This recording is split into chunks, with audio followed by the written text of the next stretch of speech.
Hello friends, Ram अवतार academy में आपका स्वागत है। आज से हम अपनी एनडी मैथमेटिक्स की क्लास स्टार्ट करने वाले हैं और ये कंप्लीट कोर्स चलेगा। जितना भी सिलेबस है हमारे एनडी मैथमेटिक्स के लिए वो सारा कवर किया जाएगा यहाँ पे। और क्लासेस हमारी कुछ इस तरह से चलेंगी, जैसे स्टार्टिंग में पहले हमने बेसिक कंसेप्ट के बारे में जाना और उसके बाद जितने भी आपके पुराने क्वेश्चन आए हुए हैं, हम 2006 से जितने भी क्वेश्चन अब तक आए हुए हैं मैथमेटिक्स के सारे कवर करते हुए चलेंगे बच्चों। तो आपसे रिक्वेस्ट है कि पेशेंस बनाते हुए रखना और सिलेबस को अच्छे से रिकवर करना है हमें। साथ ही हम अभी यहाँ पर इतना टाइम वेस्ट नहीं करेंगे कि इस सिलेबस में क्या क्या आने वाला है, कितने कितने क्वेश्चन कहाँ से टॉपिक से पूछे जाते हैं। ये सब आप गूगल से भी सर्च करके पता कर सकते हैं। और जब आप अगर एनडीए मैथमेटिक्स के लिए तैयारी करना भी चाह रहे हैं तो उसके लिए सिलेबस आपके पास पहले से ही मौजूद होना चाहिए। और क्लासेस को लेट ना करते हुए हम आज अपना पहला टॉपिक मैट्रिक्स के बारे में स्टार्ट कर लेते हैं, थोड़ा सा पढ़ लेते हैं।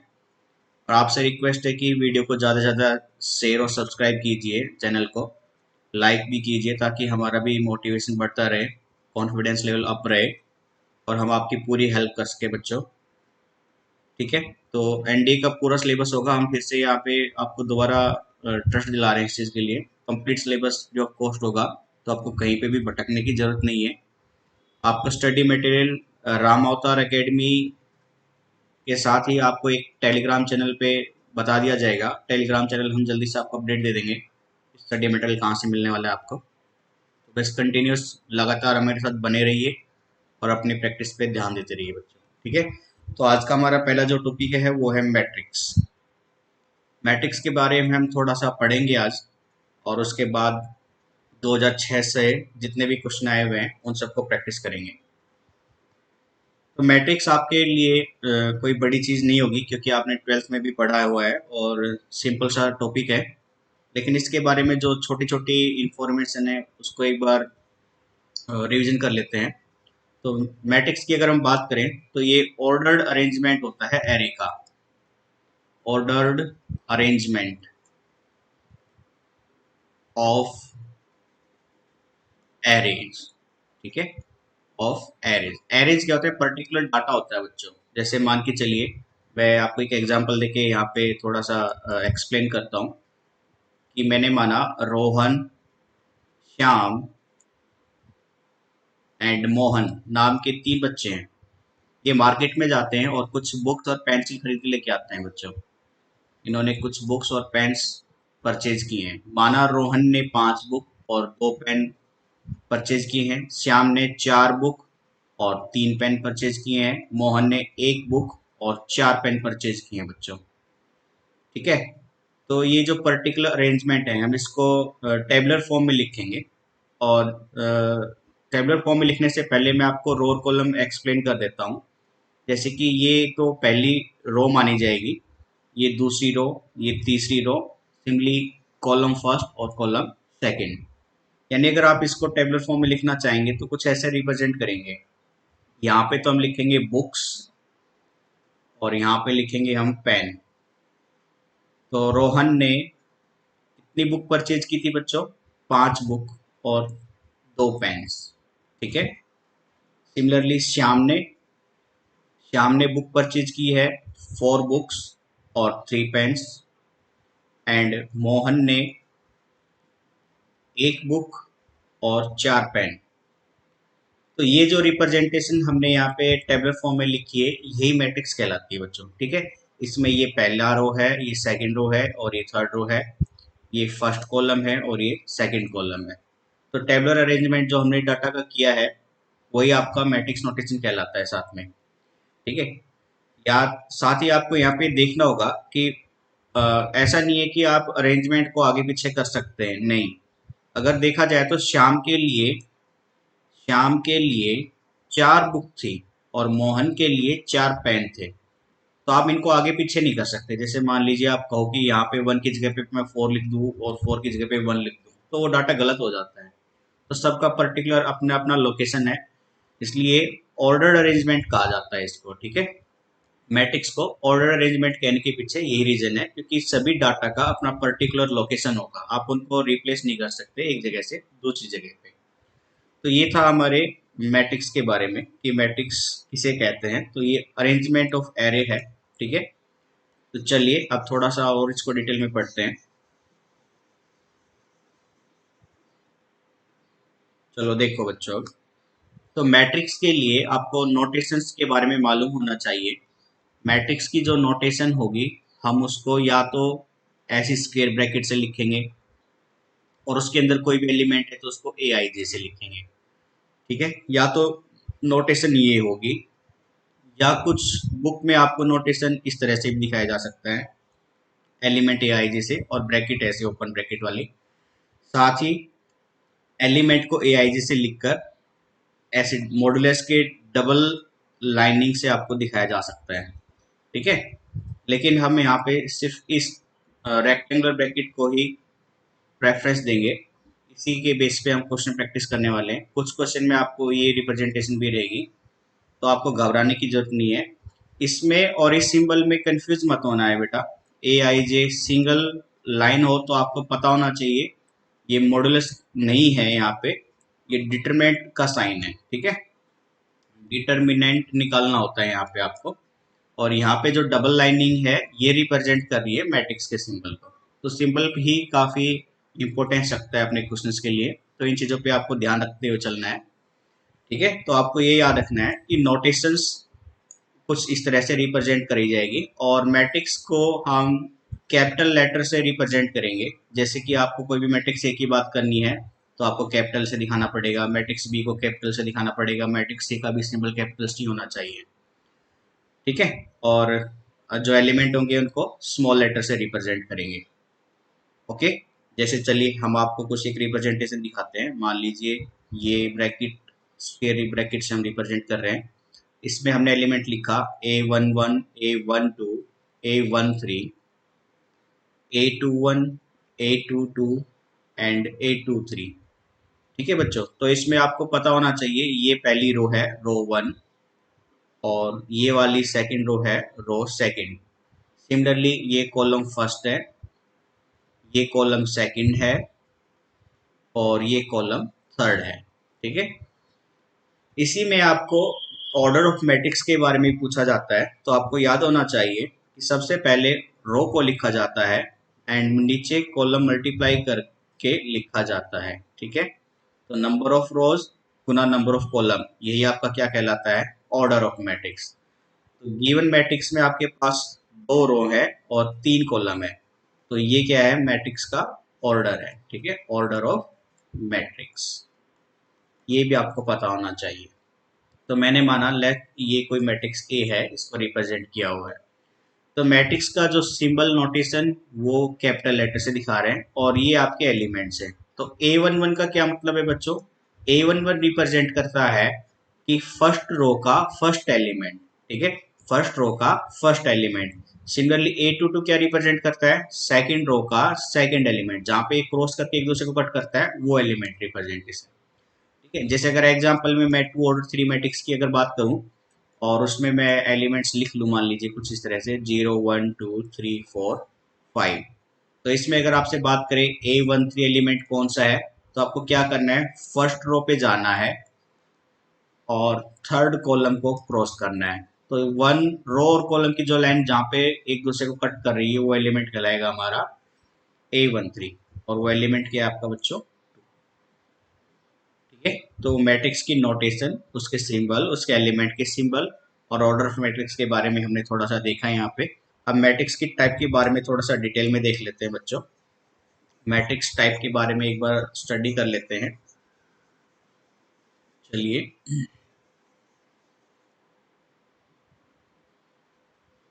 एक सेकेंड, कैनवास को थोड़ा सा क्लियर कर लेते हैं हम,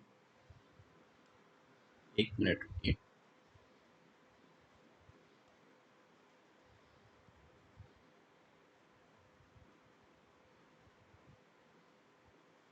चलिए बच्चों, अब हम टाइप्स ऑफ मैट्रिक्स के बारे में देखते हैं। टाइप्स ऑफ मैट्रिक्स, मैट्रिक्स के टाइप्स आपको पता होना चाहिए, यहाँ से भी क्वेश्चंस में काफी हेल्प मिलेगी सोल्व करने में। तो पहली टाइप होती है रो मैट्रिक्स, ठीक है, यानी ये एक ऐसी मैट्रिक्स है जिसमें नंबर ऑफ रोज कितने होंगे बच्चों, एक रो होगा सिंपल, जैसे एग्जांपल में हम दिखाए आपको 1 2 3। ओके, इसमें नंबर ऑफ रोज तो वन ही है, लेकिन कॉलम की संख्या कितनी है, फर्स्ट कॉलम, सेकंड कॉलम और थर्ड कॉलम। तो इस मैट्रिक्स का ऑर्डर क्या हो जाएगा, 1 रो 3 कॉलम, तो ऑर्डर हो जाएगा 1 into 3।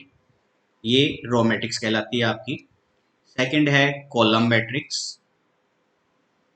कॉलम मैट्रिक्स ये एक ऐसी मैट्रिक्स है जिसमें नंबर ऑफ कॉलम 1 होगा, नंबर ऑफ रोज की संख्या कितनी भी हो सकती है, जैसे मानकर चलिए 0 3 2 1। ओके, तो इसमें नंबर ऑफ कॉलम तो 1 ही है, लेकिन रोज की संख्या 1 2 3 एंड 4, तो 4 रो एंड 1 कॉलम। ये ऑर्डर ऑफ मैट्रिक्स हो जाएगा। ये है कॉलम मैट्रिक्स। तीसरी मैट्रिक्स के बारे में बात करते हैं, वो है रेक्टेंगुलर मैट्रिक्स। रेक्टेंगुलर मैट्रिक्स, ठीक है। तो जैसे मैं आपको एक बार हल्का सा रिवीजन करा देता हूँ। जबकि हमने ऑर्डर ऑफ मैट्रिक्स में देखा, पहले रो लिखी जाती है बच्चों, फिर उसके बाद कॉलम लिखा जाता है, ठीक है। तो मैं मान लीजिए रो को एम से रिप्रेजेंट कर रहा हूँ और कॉलम को एन से। तो रेक्टेंगुलर मैट्रिक्स क्या होगी, एक ऐसी मैट्रिक्स जिसमें नंबर ऑफ रो और नंबर ऑफ कॉलम की संख्या बराबर ना हो, उसको हम रेक्टेंगुलर मैट्रिक्स कहते हैं। ठीक है, जैसे मान लीजिए एक एग्जांपल ले लेते हैं, 2 1 0 3 0 7। तो इसमें 2 रो है और 3 कॉलम है, तो number of row number of column equal नहीं है, इसलिए रेक्टेंगुलर मैट्रिक्स है। ठीक है, चलिए अपनी नेक्स्ट टाइप पे चलते हैं अब।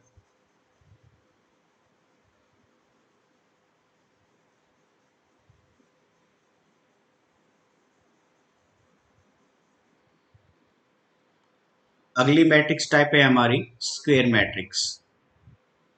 स्क्वेयर मैट्रिक्स, ठीक है। ज्यादातर क्वेश्चन हमें स्क्वेयर मैट्रिक्स पे ही देखने को मिलते हैं। तो स्क्वेयर मैट्रिक्स एक ऐसी मैट्रिक्स है जिसमें नंबर ऑफ रो और नंबर ऑफ कॉलम इक्वल होते हैं, ठीक है। जैसे एग्जांपल में देखिए 0 1 2 3, ठीक है। ये आपकी टू ऑर्डर टू की मैट्रिक्स हो गई, इसमें number of row number of column equal है, तो ये स्क्वायर मैट्रिक्स कहलाएगी।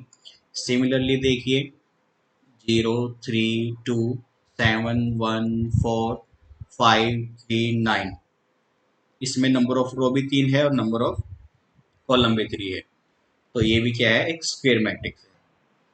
3 by 3 से भी 4 by 4 की मैट्रिक्स होती है बच्चों, लेकिन वो हमारे सिलेबस में नहीं है, बियॉन्ड आउट ऑफ सिलेबस है। 4 ऑर्डर 4 की मैट्रिक्स एनडीए में ना तो आज तक कभी आई है, ना ही कभी पूछी जाएगी, क्योंकि वो सिलेबस में ही नहीं है हमारे। तो हमें 3 ऑर्डर 3 तक ही रहना है, ठीक है। नेक्स्ट टाइप है आपकी, पांचवी टाइप मैट्रिक्स है आपकी डायगोनल मैट्रिक्स। डायगोनल मैट्रिक्स, ठीक है। तो इसकी कंडीशन जरूरी है डायगोनल मैट्रिक्स के लिए कि नंबर ऑफ रो और नंबर ऑफ कॉलम इक्वल हो बच्चों। तो इसमें होगा क्या, जैसे मानकर चलिए अगर आपकी कोई 3 ऑर्डर 3 की मैट्रिक्स है, तो इसमें सिर्फ और सिर्फ डायगोनल एलिमेंट मौजूद होंगे, बाकी के सारे एलिमेंट्स की एंट्रीज क्या हो जाएगी, 0 0, ठीक है। तो ऐसे मैट्रिक्स को हम क्या नाम देते हैं, डायगोनल मैट्रिक्स। अब ये सेम मैट्रिक्स ऐसे भी लिखी जा सकती है, डायगोनल ऑफ 2 3 5, ठीक है। तो ये दोनों रिप्रेजेंटेशन एक ही है बच्चों, इस मैट्रिक्स को हम डायगोनल मैट्रिक्स कहते हैं। इसके बाद आपका आता है identity matrix and scalar matrix, ठीक है। एक बार इसको क्लियर कर लेते हैं। इसमें कई बार बच्चों को प्रॉब्लम आती है कि सर डायगोनल मैट्रिक्स क्या होती है, स्केलर मैट्रिक्स क्या होती है, और आइडेंटिटी मैट्रिक्स क्या होती है।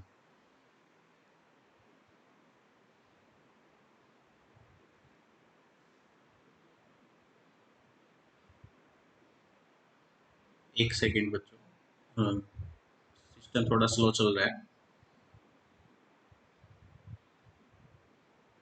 कल से हम इसको थोड़ा अपडेट कर लेंगे तो दिक्कत नहीं आएगी आप लोगों को भी, ठीक है। चलिए अब हम थोड़ा सा एक बार कंपैरिजन कर लेते हैं तीन टाइप की मैट्रिक्स के बारे में।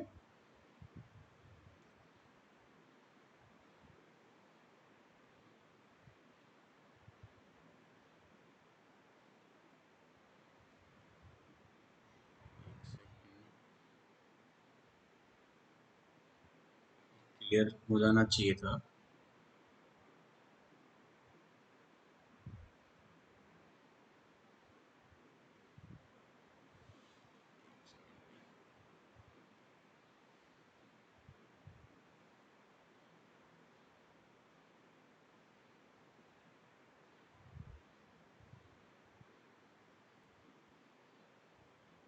चलिए बच्चों, तो हम बात कर रहे थे तीन तरह के मैट्रिक्स को कंपेयर करने के बारे में।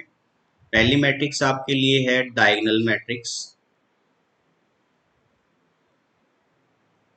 दूसरी मैट्रिक्स है स्केलर मैट्रिक्स।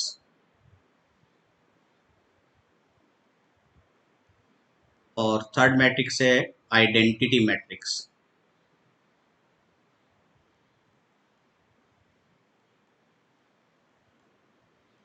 ठीक है, इनके बारे में एक बार थोड़ा सा डिफरेंस देख लेते हैं बच्चों। कई बार काफी लोगों को कंफ्यूजन हो जाती है, तो यहाँ पे कंफ्यूजन ना रहे इसलिए एक बार स्टडी कर लेते हैं।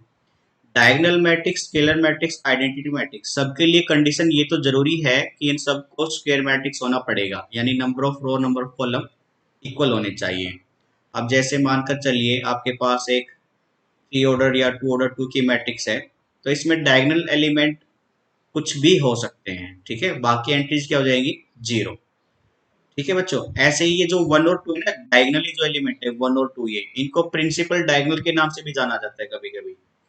इसमें भी आपको कंफ्यूजन नहीं होनी चाहिए। प्रिंसिपल डायगोनल एलिमेंट्स या प्रिंसिपल डायगोनल बोलते हैं इनको। ठीक है, आपसे पूछ ले दो क्या है तो प्रिंसिपल डायगोनल एलिमेंट है, वन क्या है प्रिंसिपल डायगोनल एलिमेंट है।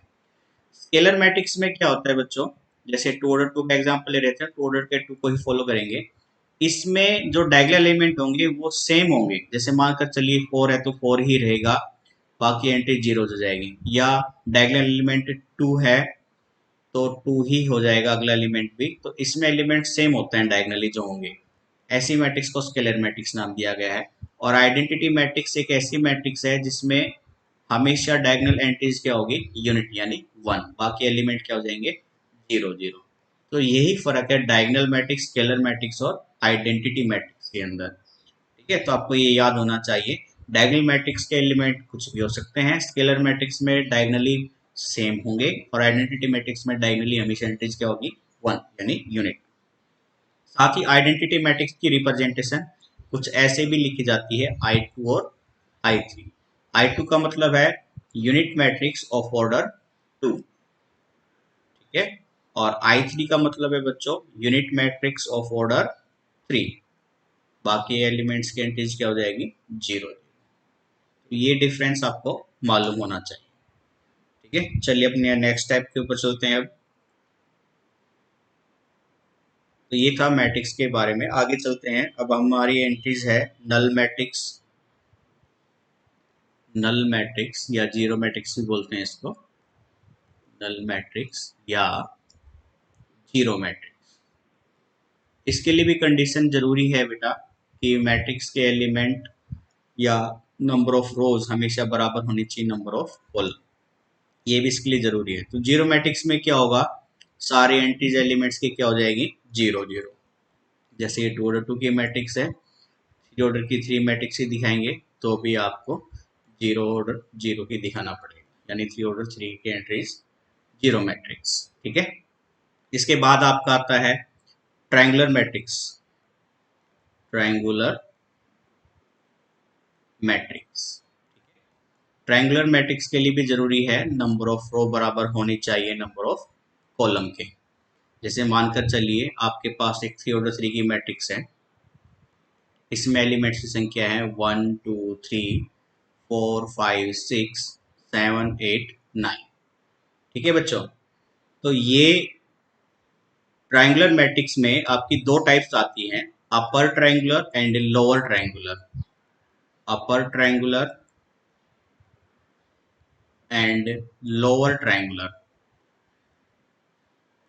ठीक है, अपर ट्रायंगुलर का मतलब क्या है, ये जो आपके डायगोनल एलिमेंट्स हैं इसके ऊपर के एलिमेंट तो रिप्रेजेंट होंगे, लेकिन बाकी के नीचे वाले एलिमेंट्स क्या हो जाएंगे, जीरो जीरो। जैसे इसी को मैं अपर ट्रायंगुलर में लिखना चाहूँ तो ये मैट्रिक्स ऐसे लिखी जाएगी, वन टू थ्री फाइव और ये नाइन सिक्स, बाकी नीचे वाले एलिमेंट्स की एंट्री क्या होगी बच्चों, 0 0। तो ये मैट्रिक्स है आपकी अपर ट्रायंगुलर।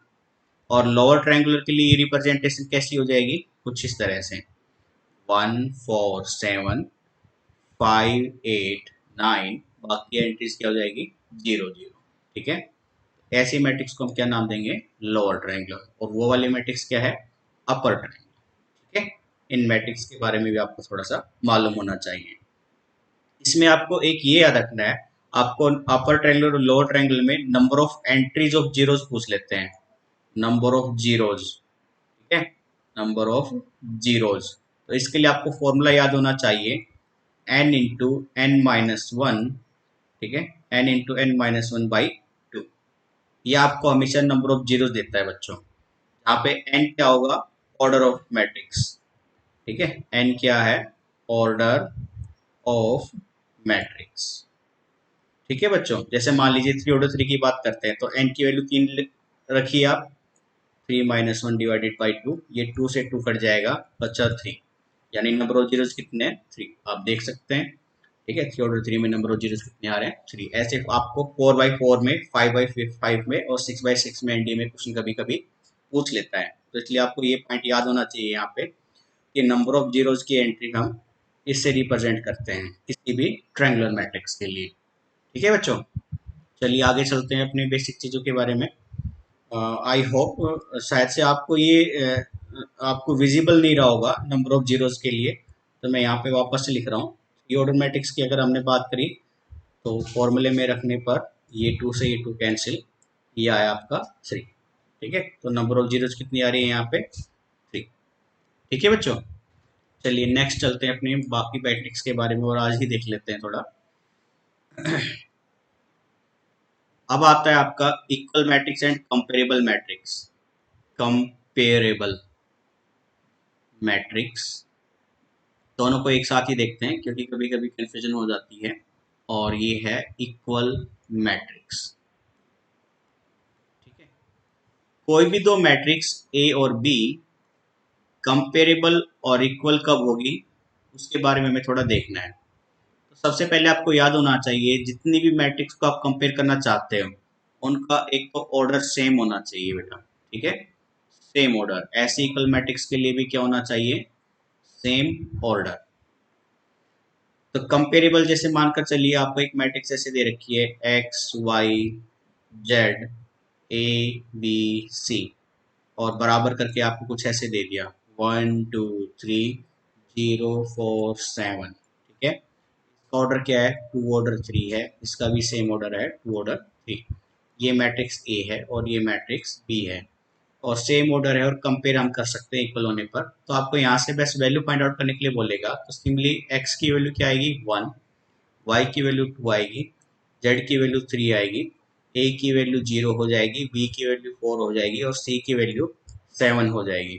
ठीक है, तो आपको इन चीज़ों के बारे में मालूम होना चाहिए।